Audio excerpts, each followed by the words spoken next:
Hi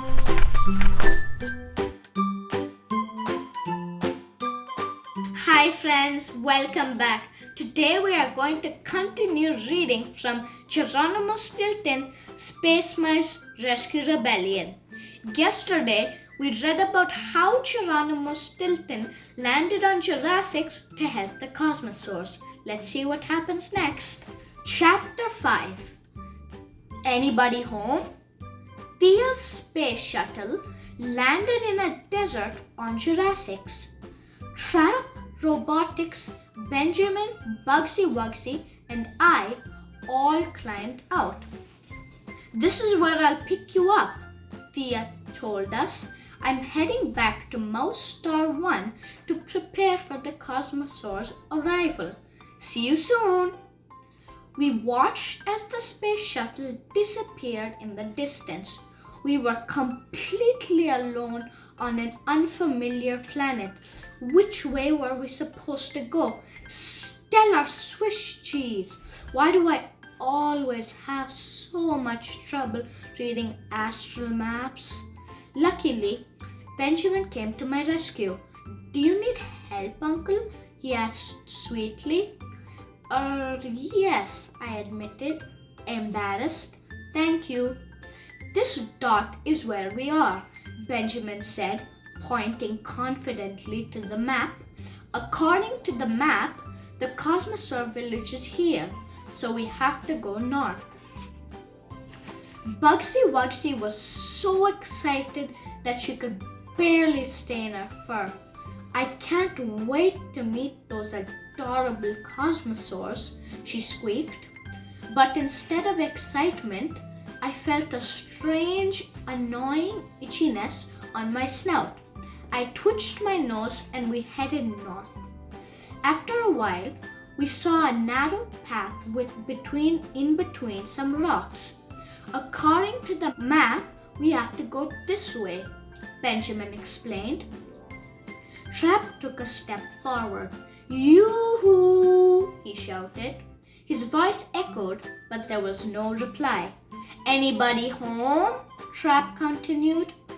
All of a sudden, I had an uneasy feeling. "Stop it," I told my cousin. "You might disturb—" "Who?" Trap interrupted me with a chuckle. "Those cute little Cosmosaurs?" Suddenly, a huge shadow fell over us. We turned and Galactic Gorgonzilla, a terrifying shape, had appeared behind us.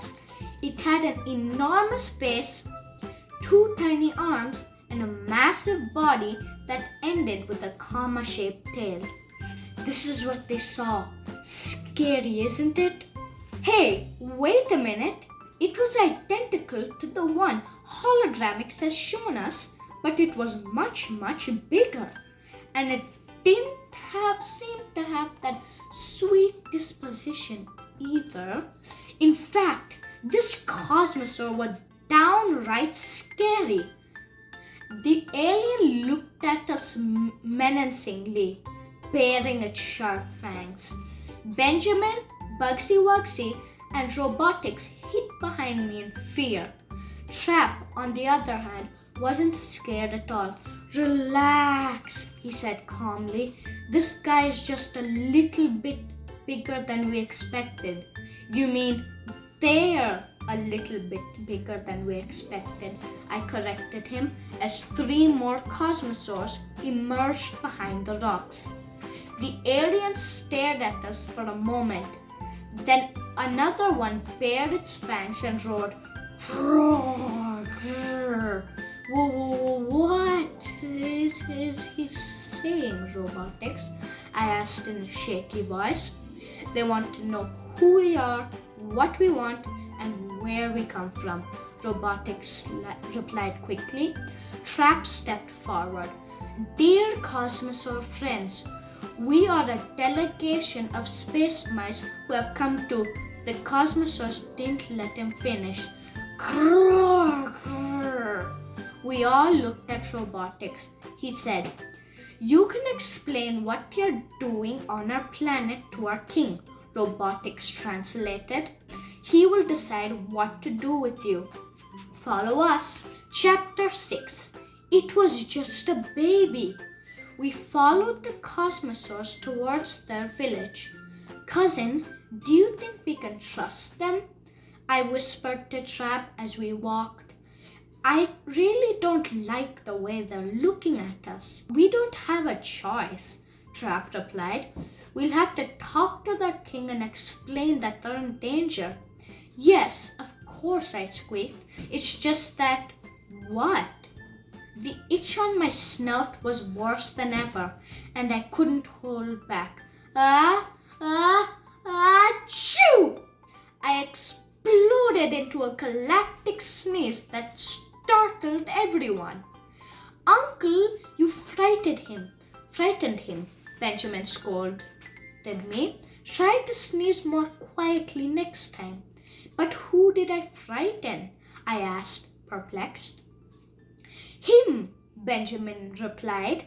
He pointed to a little cosmosaur who was scampering on the path by the rocks. I suddenly realized our mistake. The image of the cosmosaur we had seen on board the Mouse Star 1 had been a picture of the baby. Uncle G, can we say hello to him? Bugsy Wugsy asked. I hesitated. Well, I suppose so, I said, but be very careful. But Benjamin and Bugsy Wugsy were already running towards the little creature.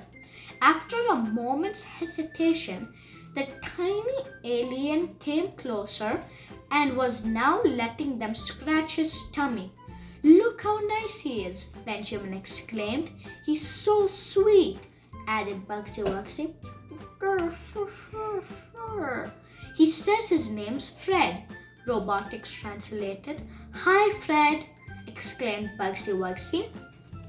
The Cosmosaur licked Benjamin's and Bugsy Wugsy's faces, making them giggle with delight.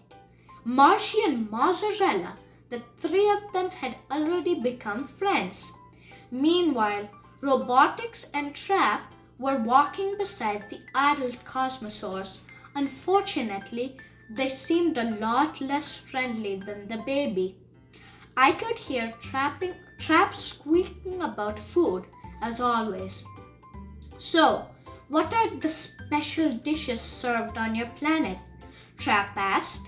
The Cosmosaurs licked their fangs and growled to Robotics. You'll find out soon, he translated. To celebrate your visit, our king will have a banquet in your honor. Trap smiled at me. See, he boasted, they're very polite. I told you there was nothing to be afraid of. Robotics, tell them we'll be honored to attend their feast and ask them what their specialty is. I'm very curious. As soon as Robotics finished translating, the Cosmosaurs burst out laughing. Trap and I looked at each other, perplexed. What was so funny? We'll stop there for today and we'll continue the rest tomorrow and the following days. Thanks for reading with me. See you next time.